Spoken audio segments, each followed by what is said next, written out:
Guys अभी हम लोग का मिनी ब्लॉग में स्वागत है और अभी हम लोग का डायरेक्टर सर का क्लास लगा है। तो सन्नी कुछ बताना चाहता है, बताओ सन्नी।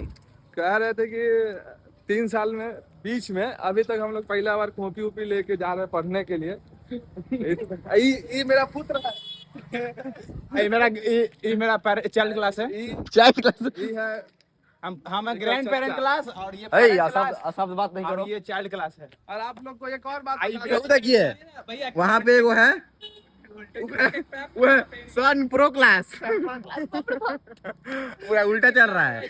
कौन सा आज लोग लड़का सब टाई वगैरह लगा ली। तो चलिए चलते हैं अभी सेमिनार हॉल में, वहाँ पे जाके आपको मैं आगे दिखाऊंगा क्या होगा वाला। दोस्तों आगे है अंदर, शार्क टैंक का एपिसोड चल रहा है।